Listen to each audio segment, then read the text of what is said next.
بسم اللہ الرحمن الرحیم۔ السلام علیکم ناظرین، آج کی اس ویڈیو میں ہم بات کرنے لگے ہیں جو گندم کے کاشتکار ہیں وہ اس اسموگ سے کیسے فائدہ اٹھا سکتے ہیں۔ ہمیں سب کو پتہ ہے کہ اسموگ نقصان دہ چیز ہے، مگر اس میں جو گندم کے لیے وہ فائدے بھی چھپے ہوئے ہیں، کیونکہ آپ کو پتہ ہے جو لوگ وہ مونجی کی پرالی کو آگ لگاتے ہیں یا جو گاڑیوں دھواں چھوڑتی ہیں اور کاربن کی وجہ سے یہ جو جسم میں نمی کم ہوتی ہے، اس سے اسموگ کہتے ہیں۔ تو جو دھند پڑتی ہے اس سے پہلے یہ اسموگ دھند کی شکل اختیار کر گئے، اسے ہم تو دھند نہیں کہہ سکتے، کچھ لوگ دھند کہتے ہیں اسے۔ تو اس میں ایئر کوالٹی انڈیکس آپ دیکھ رہے ہیں، جیسے لاہور اور دہلی کا 400 سے بھی کراس کر چکا ہے۔ یہ ہماری نظر میں جب یہ 250 سے بھی کراس کر جاتا ہے تو اس وقت سانس لینے میں مشکل پیش آتی ہے۔ تو آج ان سب باتوں پر ذکر کرنے لگے ہیں۔ ویڈیو شروع کرنے سے پہلے اگر آپ نے ہمارے چینل کو ابھی تک سبسکرائب نہیں کیا تو وہ سبسکرائب کر لیں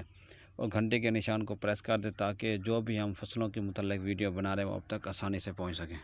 کیونکہ اس اسموگ بننے کی وجہ یہی جو دھان یا مونجی کی جو پرالی ہے اس کو آگ لگانا، یا وہ جس طرح گنے کی جو پتری ہوتی ہے پرالی یا وہ کھوری، تو اس کا جلانا، تو اس کے لیے کیونکہ ہمارے پاس کوئی پراپر وہ مشینری نہیں ہے ہم اسے استعمال میں لائیں، تو وہ اتنی وافر ہوتی ہے کہ نہ ہم اسے چارے کے طور پر استعمال کرتے ہیں، اسے مجبوراً آگ لگانا پڑتی ہے۔ یا تو کوئی ایسی مشینری بنانی چاہیے جس سے یہ کنٹرول کیا جا سکے تاکہ کاشتکار کو آگ ہی نہ لگانی پڑے۔ تو یہ تو اب دیکھتے ہیں کیا ہوتا ہے آنے والے وقت میں، جس طرح اب وہ سختی ہو رہی ہے تو آنے والے وقت میں امید کی جاتی ہے کوئی نہ کوئی ایسی مشین مارکیٹ میں آ جائے گی جس سے اس کو قابل استعمال لایا جا سکے اور اس اسموگ کے جو اثرات ہیں اس سے بچا جا سکے۔ اور ہمیں اللہ تعالیٰ سے دعا بھی کرنی چاہیے کہ ہلکی پھلکی بارش بھی ہو جائے تو یہ اسموگ کے اثرات کم ہو سکتے ہیں، کیونکہ گزشتہ 2-3 سالوں کو دیکھا جائے تو نومبر میں ہلکی پھلکی بارش ہو جاتی تھی جس سے یہ اسموگ ختم ہو جاتی تھی اور دوسرا گندم کی فصل کے لیے بھی فائدہ مند ہوتی تھی۔ تو اب نومبر ختم ہو گیا، دسمبر شروع ہے، تو اللہ پاک کہیں بھی وہ بارش نہیں برسا رہا، تو ہمیں دعا کرنی چاہیے کہ کوئی رحمت برس پڑے۔ تو یہ سب وہ قدرت بہتر کر سکتی ہے۔ تو جو فصلوں اس کے انسانوں پر تو جو نقصانات ہیں فصلوں پر بھی اس کے نقصانات ہوتے ہیں، کیونکہ جو ٹنل فارمنگ ہوتی ہے وہاں وہ سبزیات لگی ہوتی ہیں، انہیں وہ پراپر روشنی نہیں پہنچ سکتی جس سے فوٹوسینتھیسس کے عمل میں مسائل ہوتے ہیں۔ اور دوسرا جو وہ اسٹرابری اور جو پھولوں والے ہیں وہ بھی پراپر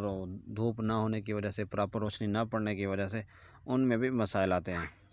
تو یہ دونوں انسانی جانوں اور فصلوں دونوں کے لیے بھی یہ اثرات رکھتی ہے، اس کے نقصان اثرات ہوتی ہیں۔ ان سب کے ساتھ ساتھ آلو کی فصل بھی اس سے متاثر ہوتی ہے۔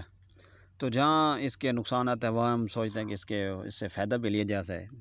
کیونکہ جو گندم کی فصل ہے اس میں وہ وتر کافی دیر تک رہتا ہے، تو بجائی کے وقت بھی اس میں کافی وتر ہوتا ہے، تو اس وقت وہ پینڈی میتھلین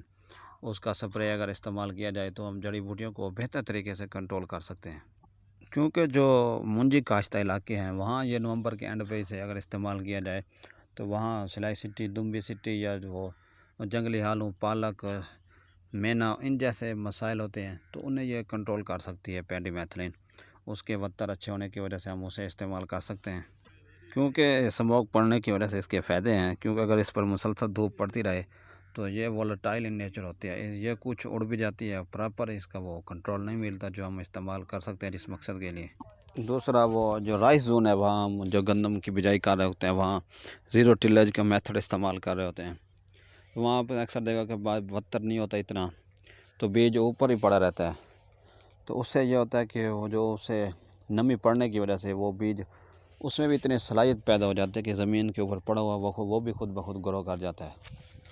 تو اس کے ساتھ ساتھ جہاں رائس زون میں ہم وہ زیرو ٹیلیج استعمال کر رہے ہوں تو بجائی کے فوراً بعد بھی ہم اسے پینڈل میتھلین کو استعمال کر سکتے ہیں تاکہ جو جڑی بوٹیاں ہیں وہ کنٹرول کی جا سکیں۔